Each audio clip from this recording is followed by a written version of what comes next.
of National Intelligence sees limited benefit from an attack on Iran, saying it might set back the country's nuclear development program by just 1 or 2 years. James Clapper mirroring Defense Secretary Leon Panetta, who recently downplayed the likelihood of an Israeli airstrike. Well, joining me now is Israel's Vice Prime Minister, Silvan Shalom. Thank you so much for coming in. Thank you for having me. As you know, the Secretary General of the United Nations says diplomacy is the way to resolve concerns about Iran developing a nuclear weapons program. Why are you leaving the military option on the table? I absolutely agree with Secretary General Ban Ki-moon that I met with only 3 days ago. All of us realize that the time has come to solve the problem.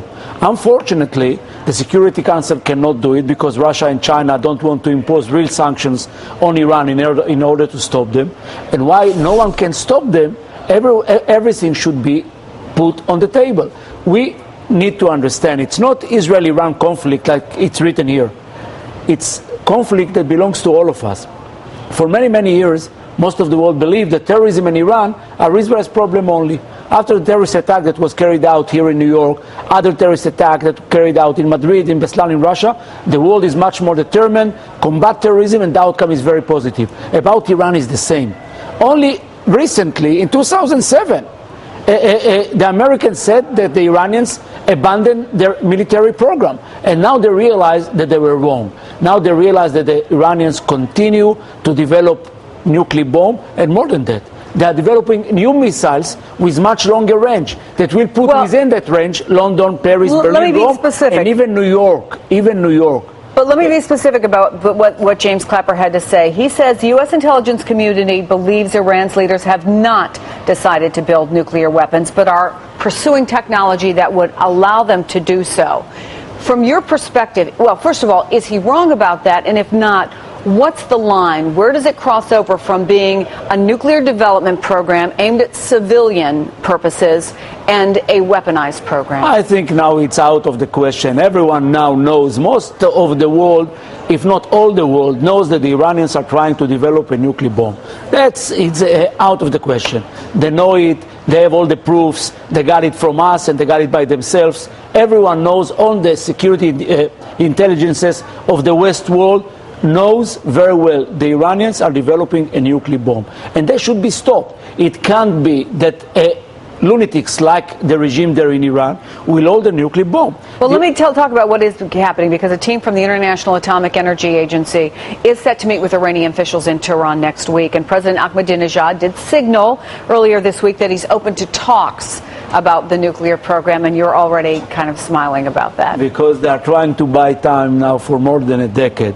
And they are always, when they feel that the pressure is too hard, when the sanctions are on their way, they are trying to get engaged. We would like them to get engaged. We would like them to do what needs to be done to stop their military program, because we are in the same boat. You have to understand, these days, the Iranians are trying not only to hold a nuclear bomb, they are trying to change the types of the regime in the Middle East, to take control of all the oil fields, and by that to revive the Persian Empire. They believe now that if they will have a nuclear bomb, it will give them an insurance policy to keep their regime in power. And we would like to believe that it should be different. If the sanctions will be tough enough, finally they might think that they should abandon their dream to hold a nuclear bomb. The last decision that was taken by the EU was very, very important, to boycott the Iranian oil, a decision that was followed by the United States, Canada, Australia, Japan, South Korea. But it should be more, to impose sanctions on the Iranian central bank. If they will do so, they might change the Iranian attitude. Until then, the Iranians are laughing, they are bluffing, they are trying all the time to make progress, and 1 year after another, they are very, very close. Even Secretary Panetta and the Americans are saying that if they will move to enrichment of 20%, it will take them only 1 year until they will hold the nuclear bomb. Well, I know that you've been making Israel's case in different places around the country, including in my home state of Ohio. And do you think you're going to get a ticket to the Knicks game tonight? He confided in me he's trying to go to the Knicks game. Do you think you're going to go? I hope so, and find out. And who are you cheering for? I'm cheering for the Knicks for years. We're just checking. Since I was born, I'm a big fan of the Knicks. Unfortunately, they are doing so bad for so many years that I would like to believe that now with Jeremy Lin, maybe it will be different. Tonight, I hope to be there, and I hope that the score will be very good. Well, it's good of you to come in. Israel's Vice Prime Minister Silvan Shalom, thank you so much. Have fun tonight.